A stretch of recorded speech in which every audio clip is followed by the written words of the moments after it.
Alright, double feature time. As some may know, the Fort Worth Aviation Museum is home to not one, but two McDonnell Douglas F-4 Phantom II fighter jets.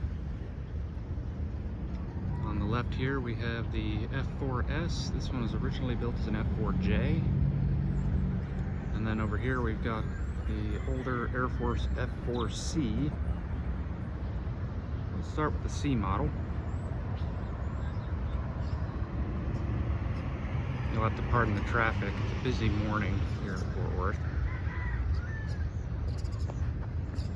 This particular aircraft is an F-4C that was used as a ground damage repair trainer for the U.S. Air Force, hence why it's got these patches in certain places like that. Start at the nose. You've got some kind of sensor here. It's part of the static system.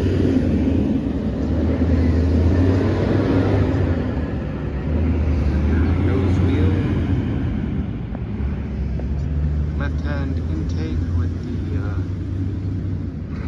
splitter plate. Going out on the wing here. Of course, we got a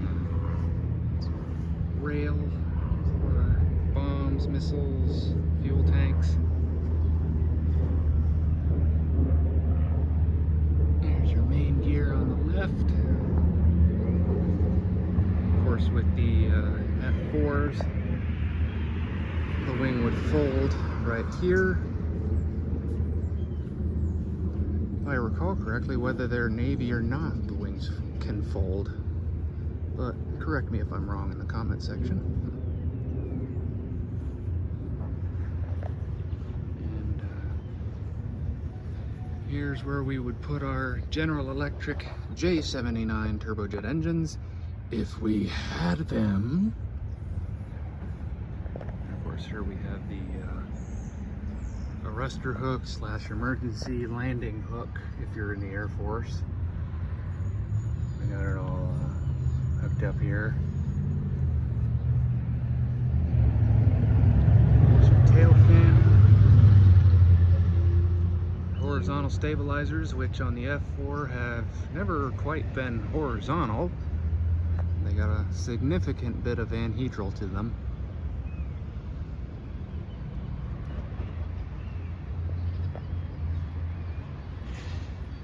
There's the view that everybody likes of the back end of the airplane.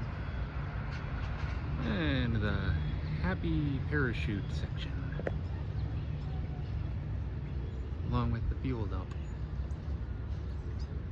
Coming back around to the right hand side of the aircraft. Here's where the other J79 would go. And of course, let's look up under here.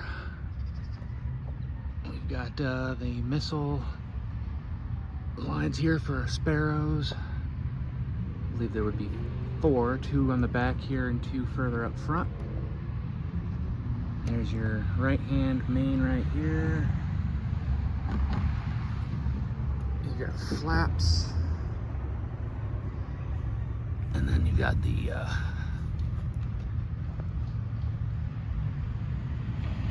the speed brakes down here. There's more of those patches for battle damage training.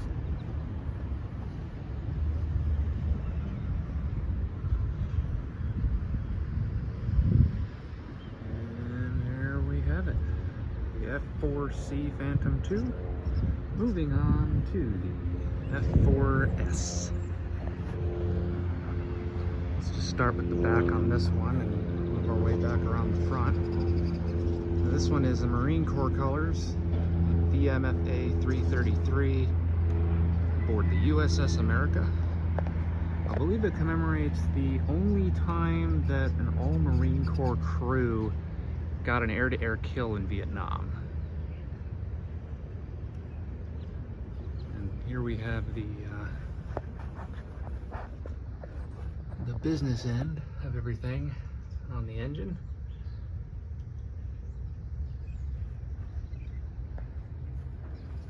This one actually has the afterburner pedals.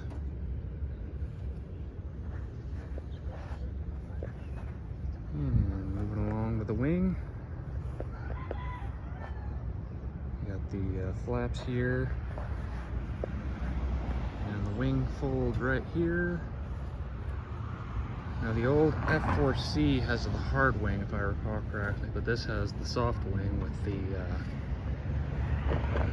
forward leading edge slats here.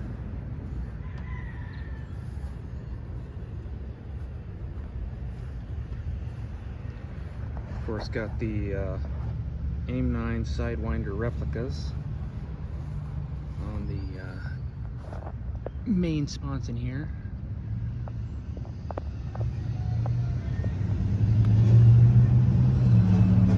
There's our left-hand intake with the splitter plate. And looking back up underneath, here's inside the nose wheel bay.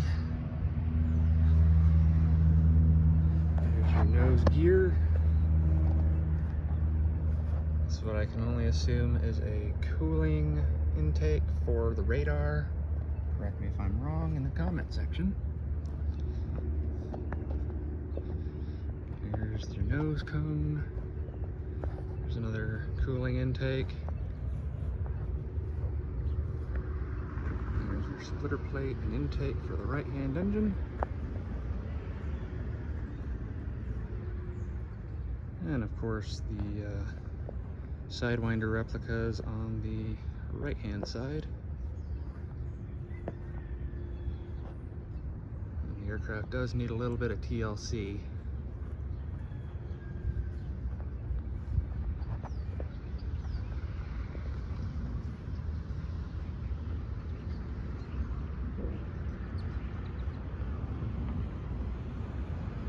Back around to the right wing trailing edge. Here we got the flaps again. And down here we've got the speed brake deployed on both wings.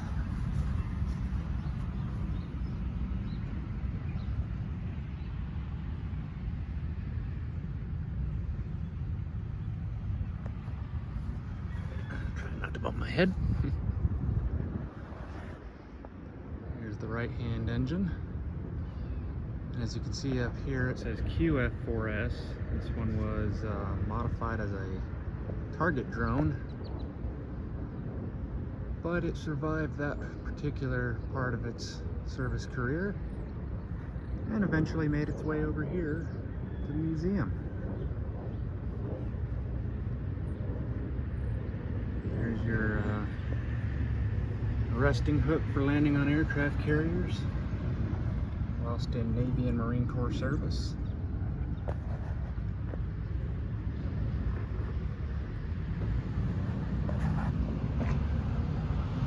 And let's end this with a smile.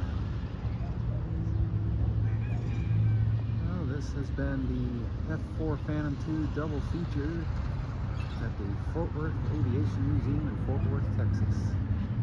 If you got any questions about our F-4s, please feel free to leave them in the comments section and I'll answer them to the best of my abilities.